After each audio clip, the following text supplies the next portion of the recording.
और लेकिन हम लोगों का जो उर्वरक का इस बार रबी मौसम में जो भारत सरकार से आपूर्ति हुआ है, शुरुआती महीने में काफ़ी कम रहा। अब जैसे मैं आपको बताना चाहूँगा, आप लोगों को हम लिखित रूप से भी दे रहे हैं कि जो इस बार का रबी मौसम अक्टूबर से स्टार्ट होता है, 1 अक्टूबर से लेकर मार्च तक रबी मौसम होता है। तो अक्टूबर महीने में जो कितना हम लोग, जो राज्य सरकार अपना डिमांड भेजते हैं और भारत सरकार इसको महीनेवार मतलब जो मासिक आवंटन का एक बार अप्रूवल देती है।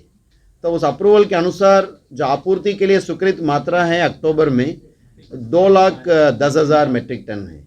तो उसका अगेंस्ट में हमको अक्टूबर में मात्र 1,26,670 मेट्रिक टन मिला, यानी 60% मिला। उसी तरह का जो नवंबर महीने में 2,50,000 मेट्रिक टन का आपूर्ति के लिए पहले से स्वीकृत था, उसके अगेंस्ट में 1,50,000 समथिंग ही मिला है, यानी वो भी मतलब 60% है। यानी अक्टूबर और नवंबर महीने में हमको जो कितना स्वीकृत मात्रा है उसके तुलना में मात्र 60% ही मिला है।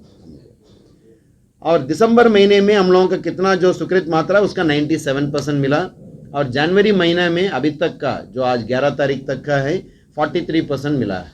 अभी तक अक्टूबर से जनवरी तक कितना मिलना था तो उसका 68% यूरिया हमें प्राप्त हुआ है। DAP वगैरह में इश्यू नहीं है, लेकिन यूरिया में क्योंकि हम लोगों का सबसे ज़्यादा ज़रूरत होती है रबी मौसम में नवंबर, दिसंबर, जनवरी में, क्योंकि जो जैसे ही बुआई करते हैं गेहूं का, बुआई करने के 20 दिन के बाद जो टॉप ड्रेसिंग के लिए लोग प्रयोग करते हैं पहली बार, उसके बाद 2 बार लगाते हैं, यानी 3 बार टॉप ड्रेसिंग के लिए यूरिया का प्रयोग किसान करते हैं। और इस बार जो नवंबर के फर्स्ट वीक से ही बुआई का काम शुरू हो गया, तो नवंबर के अंत में ही इसका डिमांड बहुत ज़्यादा होना शुरू हो गया। और चूंकि हमको अक्टूबर और नवंबर में जो स्वीकृत मात्रा से काफ़ी कम मिला है, इसलिए शुरुआत में किसानों को काफ़ी दिक्कत रहा और थोड़ा सा पैनिक सिचुएशन कुछ ज़िलों में हुआ है। तो उसको लेकिन अभी धीरे धीरे ये इश्यू अभी ठीक हो रहा है और अभी हम लोगों का अभी भारत सरकार से आपूर्ति थोड़ा सा अभी रफ्तार पकड़ा है। जो आपूर्ति का जो आवंटन है उसके अनुसार अभी मिल रहा है, इसलिए अभी आने वाले दिनों में हम उम्मीद करते हैं कि ज़्यादा समस्या नहीं होगा। लेकिन जो भी आपूर्ति में कम रहा उसके बावजूद भी राज्य सरकार के स्तर से विभाग ने काफ़ी प्रयास किया है कि जो कम आपूर्ति भी रहा फिर भी इसको हम कैसे इफ़ेक्टिवली इसको वितरण करें और किसी तरह की कालाबाजारी नहीं हो, अनियमितता नहीं हो, ज़्यादा दाम पर ना बिकें, उसके लिए सरकार ने, विभाग ने ज़ीरो टॉलरेंस नीति बनाया। उसके तहत बड़े पैमाने पर हम लोग ने कार्रवाई किया।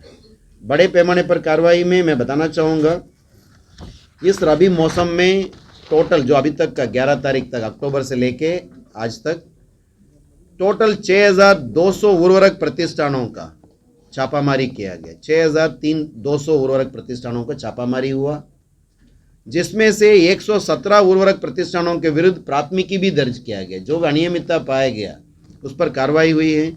214 उर्वरक प्रतिष्ठान का अनुज्ञप्ति को हम लोगों ने रद्द भी किया है और 208 उर्वरक प्रतिष्ठानों का अनुज्ञप्ति भी निलंबित किया गया।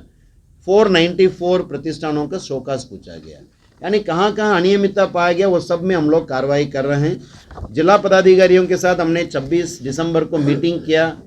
उन लोगों से भी हम लोगों ने रिक्वेस्ट किया है कि वो लोग भी अपना नियंत्रण रखें और जिला प्रशासन और कृषि विभाग के जॉइंटली भी वहाँ पर लगातार छापामारी किया जा रहा है और हमारे विभाग के सभी पदाधिकारियों के माध्यम से हम लोग कर रहे हैं।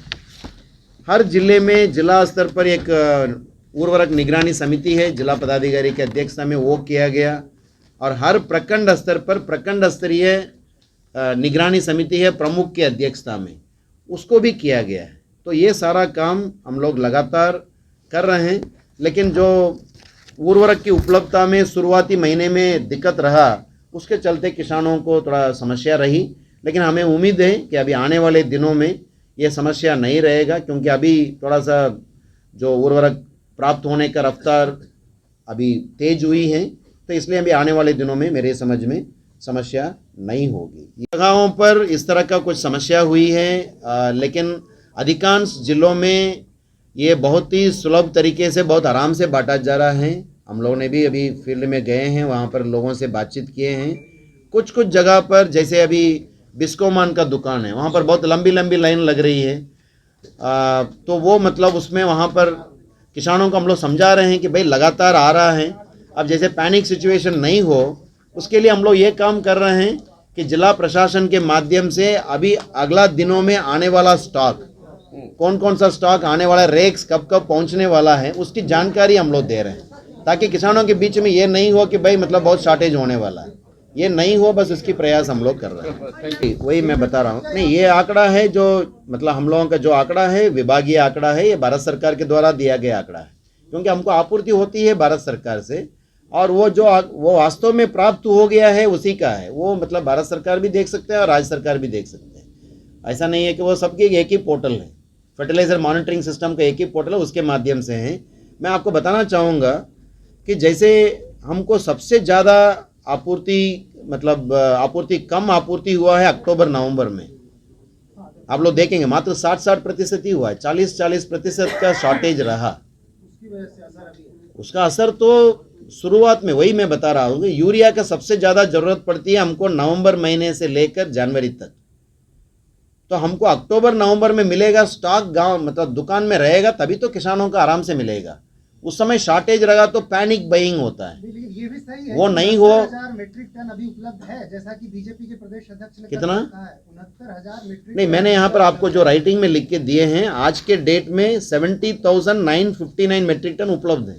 वही बात तो वो भी बोल रहे हैं, वही बात तो वो तो है। तो फिर ये हंगामा क्यों है आखिर इतने? नहीं हंगामा देखिए, हंगामा देखिए शुरुआत में थोड़ा दिक्कत रहा तो किसान थोड़ा सा पैनिक मोड में चले गए, वो नहीं हो इसी कारण से तो मैं बात कर रहा हूँ आप लोगों से। सर जनवरी का अभी 43% जी पूरे जनवरी का है, पूरे जनवरी के अगेंस्ट में अभी तक 43% मिला है। मतलब जनवरी में अब और नहीं आएगा, अब नहीं आएगा क्यों नहीं पूरा आएगा? आंकड़ा हुआ ना 43%। नहीं अरे जनवरी तक वो कितना आएगा वो तो हम अभी नहीं मालूम है ना, जो आने के बाद ही हम लिख सकते हैं, आने के बाद हम लोग बताएंगे। जो अभी तक प्राप्त हुआ है वो 43%। Thank you.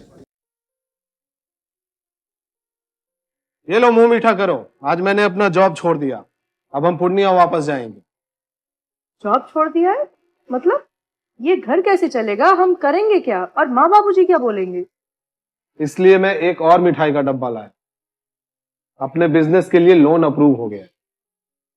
अरे लोन अप्रूव हो गया वो तो ठीक है, लेकिन पूर्णिया में हम रहेंगे कहाँ? अपना घर भी तो नहीं है वहाँ।